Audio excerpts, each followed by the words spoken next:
of David Wallace, doing David Wallace, recorded David Wallace, then playing the role of Roddy, then playing the role of David, criticizing Roddy. Oh, I haven't prepared any criticisms for David or Roddy. Then your impersonation abilities will have been so enhanced. It's a talk about many Roddies, not Many Roddies. That's right. Okay. So go ahead and, yeah. So all this is about many worlds. The paper that I'm talking about, that was written by David Wallace and Christopher G. Timpson, and the title of the paper is Quantum Mechanics on Space-Time 1, Space-Time State Realism, and it's dated May 2009. So the topic here, the key word is space-time state realism. What is that? That's a proposed new ontology for Everettian quantum mechanics. A new ontology about the quantum state. So it's primarily intended and motivated for Everettian quantum mechanics, but one may think as well of applying that to hidden variables theories such as Bohmian mechanics, or to dynamical collapse theories such as GRW. Let me first recall what was the old ontology before I explain what the new ontology is.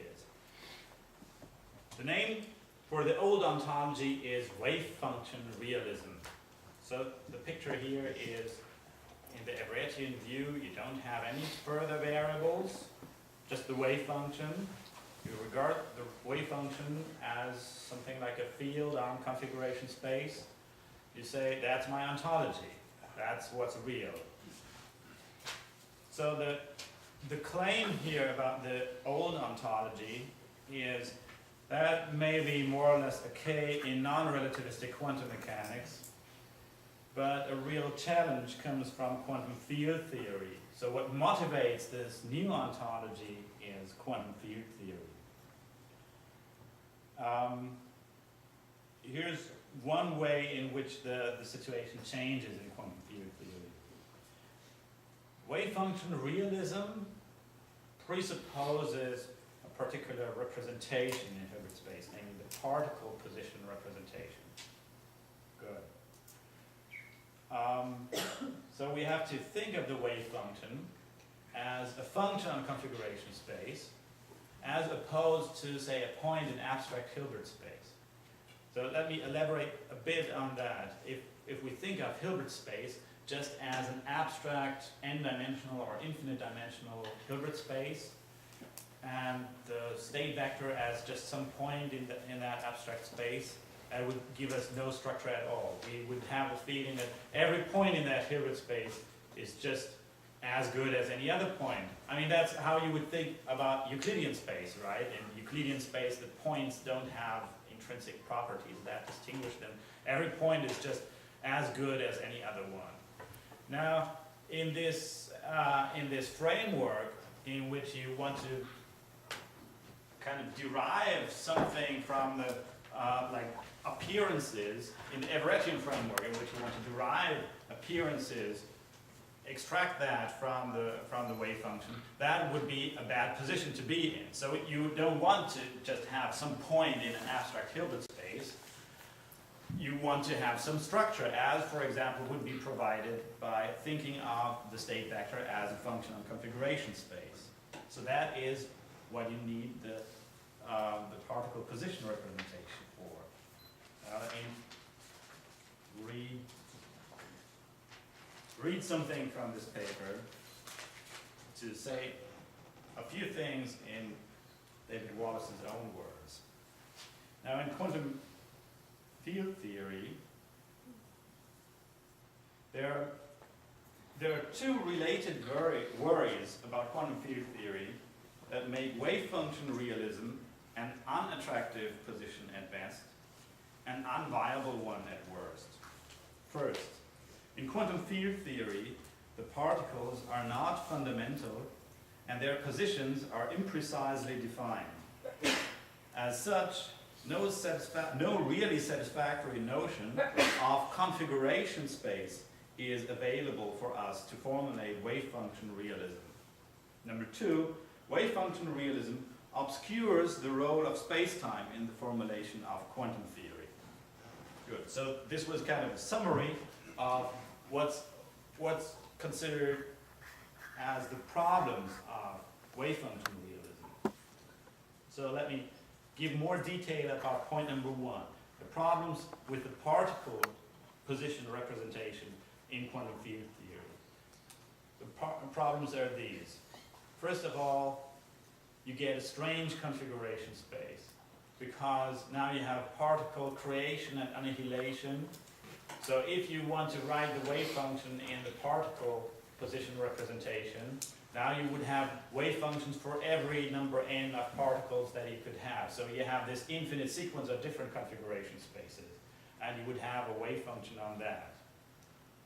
Second, particles are usually not regarded as fundamental in quantum field theories, but as emergent entities supervenient on an underlying field ontology. After all, it's called quantum field theory. Third point, let me mention that again, the words were already in this quotation. The particle position representation is imprecisely defined. Now, an alternative that could come to mind about which representation to choose in quantum field theory would to take a field representation instead of a particle representation. David Albert mentioned that before today, to think of the wave function as a function of all possible configurations of some field. Now here's some problems with that. First problem, also the configuration space is kind of unpleasant because it becomes infinite dimensional. And I have a quotation again. That's on page 10 of the paper.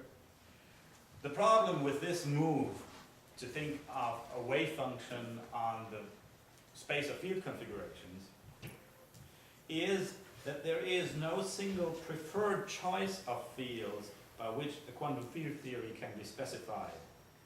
A number of results from quantum field theory, from formal results like Borch's equivalence to concrete models like the Sine-Gordon equation, a number of results suggest that a single quantum field theory can be equivalently described in terms of several different choices of field observables with nothing in particular to choose between them. Good. Upshot here is that in quantum field theory there is no natural basis in the Hilbert space that we're using.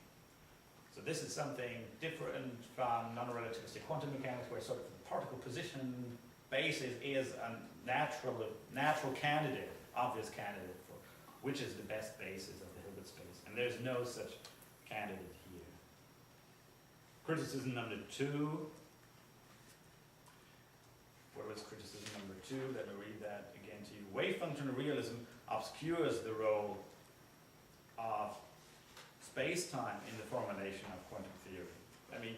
About this, let me read again some quotation.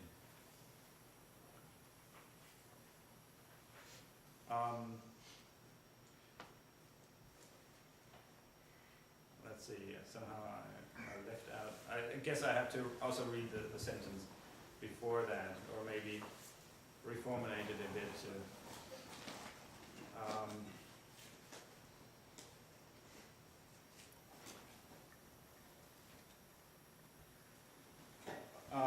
Consider a view of space-time on which it is emergent from some more fundamental theory. We have no conceptual objection to such a view, but we do not find this a good account of space-time in physics as we find it. Whilst it is true that space-time in non-relativistic quantum mechanics is somewhat elusive, it is mathematically fundamental in quantum field theory. The dynamical variables in quantum field theory are explicitly associated with space-time regions. The dynamical variables in quantum field theory, that means here the field operators, they're associated with space-time points.